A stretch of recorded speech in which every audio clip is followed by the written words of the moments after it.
Study IQ IAS, अब तैयारी हुई अफोर्डेबल। अभी हाल फिलहाल में सोशल मीडिया से लेकर न्यूज़ चैनल से लेकर हर जगह पर एक इशू बहुत ज़्यादा छाया रहा, और वो है महिला रेसलर्स के साथ में सेक्सुअल हरासमेंट वाला मामला। अब देखिए, इसके दो पहलू हो सकते हैं।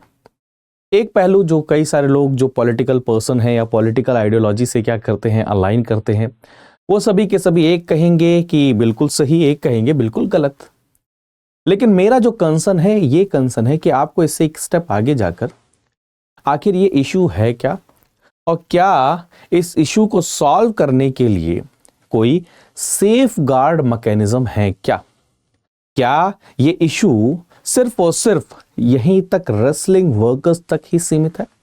इस लार्जर कंटेक्स्ट में हमें देखना चाहिए। तो मेरा पहला आपसे रिक्वेस्ट है कि सबसे पहली बात, ये एक इशू के कारण में या फिर एक कह लीजिए करंट अफेयर के कारण में ये इशू न्यूज में आया।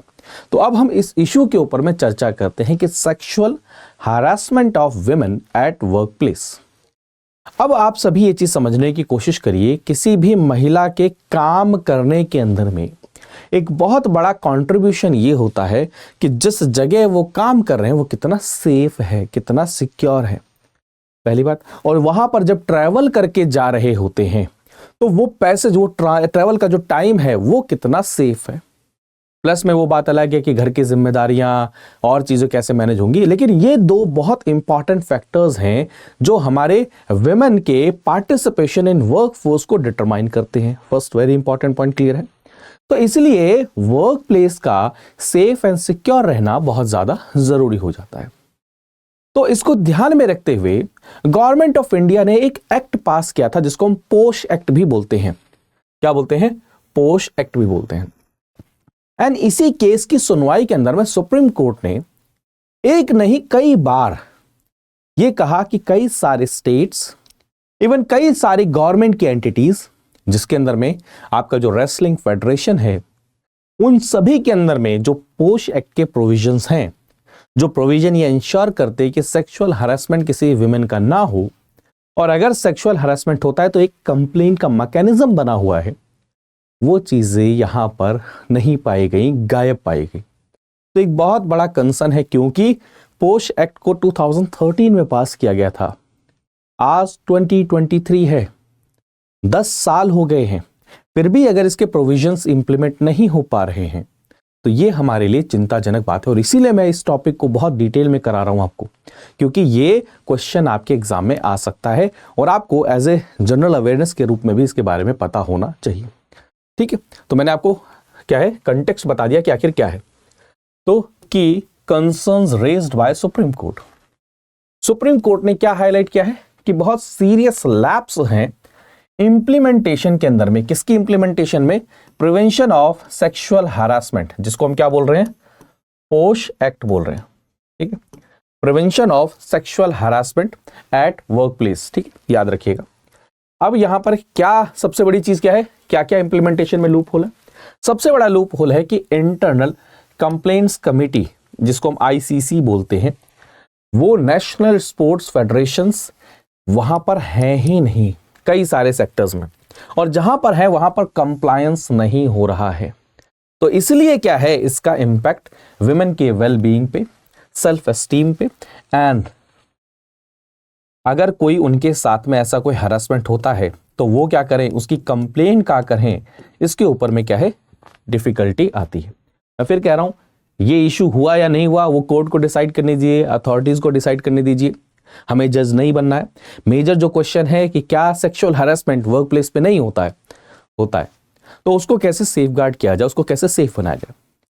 तो prevention of sexual harassment act जो आया, जो पोश एक्ट है, इसके पीछे भी एक कहानी है दोस्तों कि ये पोश एक्ट आया क्यों, वो भी हम देखेंगे। विशाखा गाइडलाइंस, भवरी देवी का जो गैंग रेप, ये सारी चीजें आपस में क्या है इंटरकनेक्टेड है।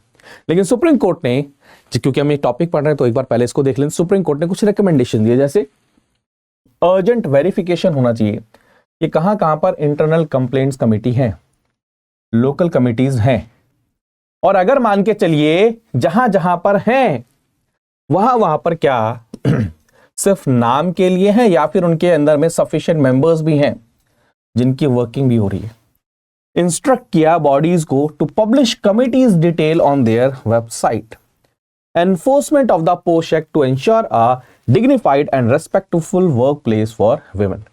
ठीक है, अब ये क्यों आया था, पोस्ट एक्ट क्यों आया? Post act is a legislation enacted by Government of India in 2013 to address the issue of sexual harassment faced by women in the workplace। अब हम सभी चाहते हैं कि महिलाओं का वर्क प्लेस के अंदर में पार्टिसिपेशन इंक्रीज हो।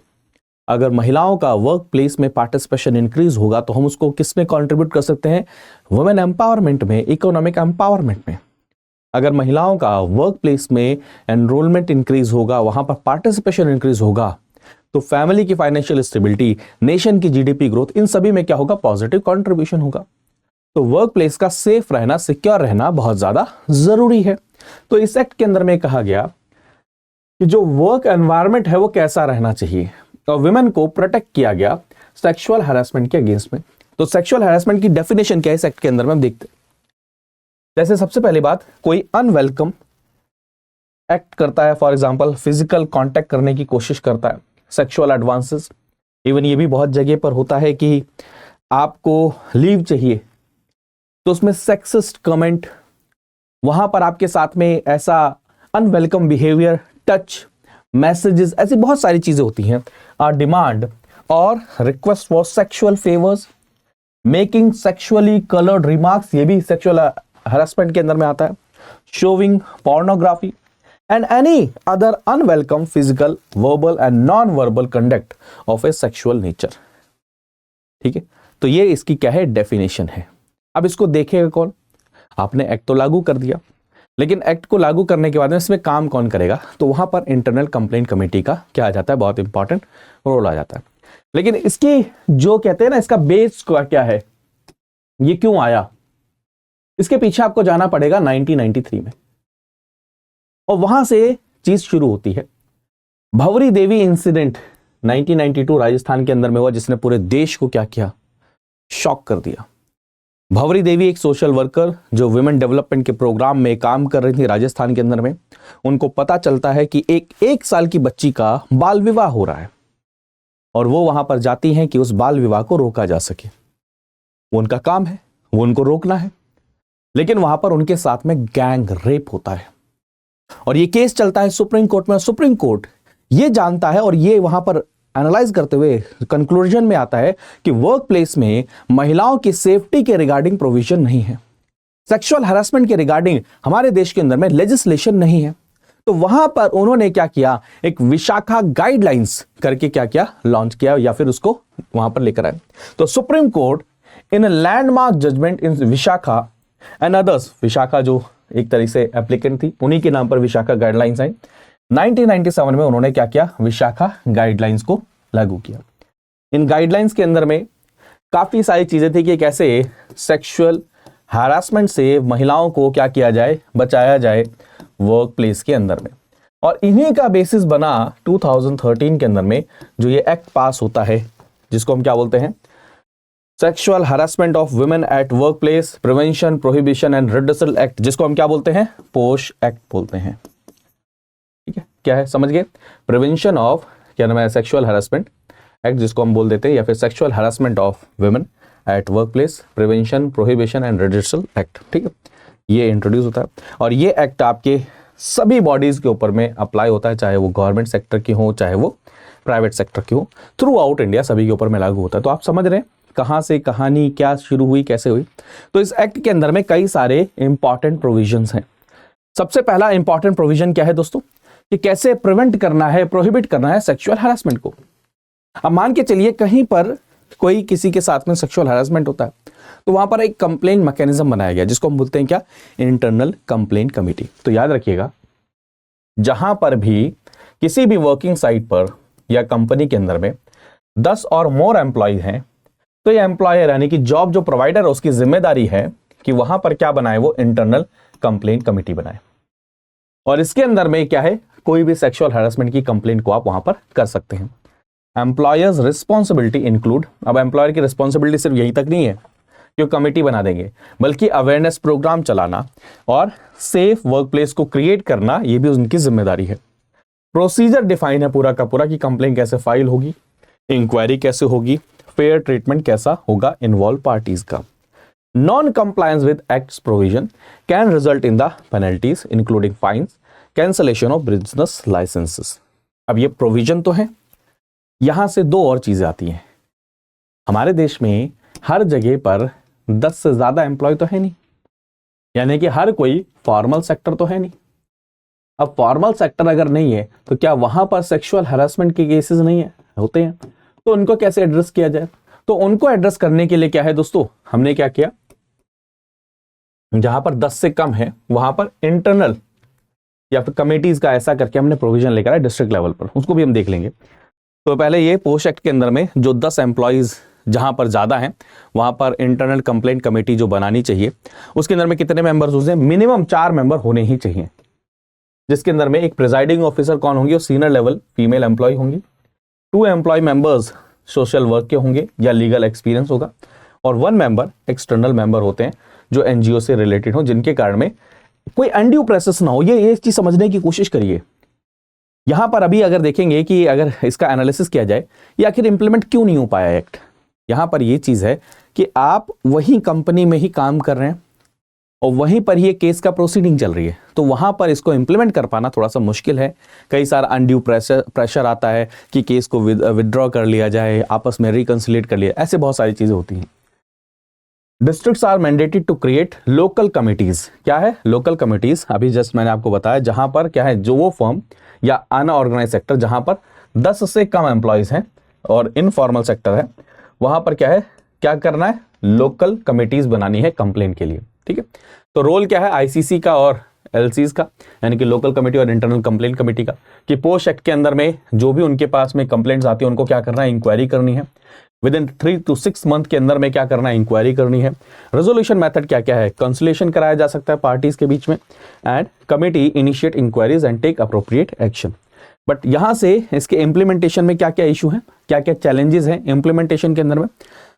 इनफॉर्मल सेक्टर की जो महिलाएं हैं उनके पास में एक्सेस नहीं है। 80% महिलाएं इंडिया की जो है वो किसके अंदर में, जो वुमेन महिलाएं हैं, जो क्या है वुमेन महिलाएं मतलब भारतीय जो महिलाएं हैं वो क्या है इनफॉर्मल सेक्टर में काम करती हैं, तो उनके पास में एक्सेस नहीं हो पाना। अंडर रिपोर्टिंग, कई बार डर के कारण में नेगेटिव कॉन्सिक्वेंसेस क्या होंगे इसके कारण में रिपोर्टिंग तक नहीं होती है। इम्प्रॉपर या कहना है स्ट्रक्चर ऑफ आईसीसी, जहां पर क्या है आईसीसी कई जगह बनी ही नहीं है, कहीं पर बनी है तो इस तरीके से बनी हुई है कि वो सिर्फ नाम के लिए बनी हुई है। एंड लैक ऑफ अवेयरनेस, जो महिलाएं हैं उनके क्या है, वो भी क्या करती हैं, रिपोर्टिंग नहीं करती हैं, क्यों, अवेयरनेस नहीं होना, ये भी इशू है। या लेकिन एक साथ में इसके साथ में एक और चीज ऐड करना चाहूंगा, जेंडर न्यूट्रलिटी की। हम कई बार मिस कर जाते हैं कि sexual harassment at work place पुरुष के साथ भी हो सकता है, तो यहां पर हमें जेंडर न्यूट्रल एक्ट के तरफ में जाना चाहिए। एंड दूसरी चीज, कई बार मैं ये नहीं कह रहा हूं कोट अनकोट, प्लीज इस चीज को नोट करिएगा, मैं पार्लियामेंट की प्रोसीडिंग्स को अभी यूज कर रहा हूं, वहां पर क्लियरली कहा गया कि यहां पर 100 में से 99 केसेस ट्रू होते हैं कि उनके साथ में सेक्सुअल हरासमेंट हुआ है।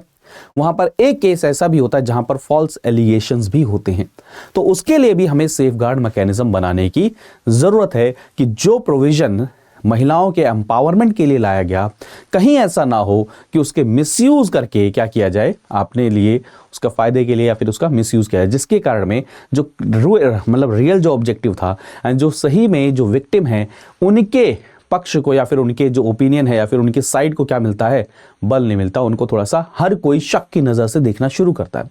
ये एक बहुत बड़ा दुर्भाग्य है हमारे देश के अंदर प्रोसीडिंग्स का, कि एक अगर मिसयूज का केस आता है तो हम जितने भी अलग दूसरे केसेस हैं जहां पर सही में हरासमेंट हुआ है उनको भी हम शक की नजर से देखने लग जाते हैं। और क्या क्या चैलेंजेस हैं? Accountability, the act does not specify clear accountability for ensuring workplace compliance. भाई नाम के लिए कह दिया, कंप्लेंट्स की कमेटी बनी नहीं है, गवर्नमेंट अथॉरिटीज में नहीं है, यही तो सुप्रीम कोर्ट कह रहा है कि भाई इमीडिएटली आप सबसे पहले क्या करो, वेरीफाई करो कि हां कहां कहां पर कमेटी बनी है नहीं बनी है। ठीक है, data inadequacy, lack of centralised government data on workplace harassment cases hindering a comprehensive understanding of the situation. Swami Vivekananda ji को देखें आप, क्या नाम है, आपके डॉक्टर भीमराव अंबेडकर जी को देखें, महात्मा गांधी जी को देखें, सभी की बातों में एक चीज़ आपको हमेशा देखने को मिलेगी कि अगर आपको अपनी सोसाइटी, अपने नेशन को, अगर आप एक पैर के सहारे चल रहे हैं, तो अगर आपको ऐसा लगता है कि इसको डबल स्पीड में करना है, तो महिलाओं का वर्क प्लेस में एनरोलमेंट और पार्टिसिपेशन बहुत ज़रूरी है। ये आप ऐसा ही है जैसे आपके परिवार में कोई एक मेंबर अर्न करते हो और वहाँ पर अगर 2 मेंबर अर्न करने लग जाएं, तो आप देख सकते हैं फाइनेंशियल स्टेबिलिटी घर के अंदर में कैसी इंक्रीज होती है। सेम ऐसे ही महिलाओं का empowerment as in financial empowerment. और ये फाइनेंशियल एम्पावरमेंट सिर्फ महिलाओं तक सीमित नहीं रहता, ये चीज़ मैंने कई बार आपके साथ डिस्कस किया है। अगर 10 रुपये एक्स्ट्रा महिला के पास आएंगे तो उसका कैसे यूज़ किया जाए, क्योंकि महिलाओं के पास में नेचुरल टेंडेंसी है कि वो कैसे स्कार्स जो रिसोर्सेज है उनका यूज़ करें घर के सारे कामकाज देखते हुए। मैं जनरलाइज नहीं कर रहा हूँ, बट ये चीज़ है। दूसरी चीज़ दोस्तों, वो जो बेनिफिट है, मॉनिटरी बेनिफिट, वो फैमिली मेम्बर्स तक एक्सटेंड होगा, चाहे वो न्यूट्रिशनल सपोर्ट हो, चाहे फाइनेंशियल स्टेबिलिटी हो, चाहे मेंटल सपोर्ट हो, चाहे आपके सोशियो इकोनॉमिक स्टेटस के अंदर में हो। स्टडी IQ IAS, अब तैयारी हुई अफोर्डेबल।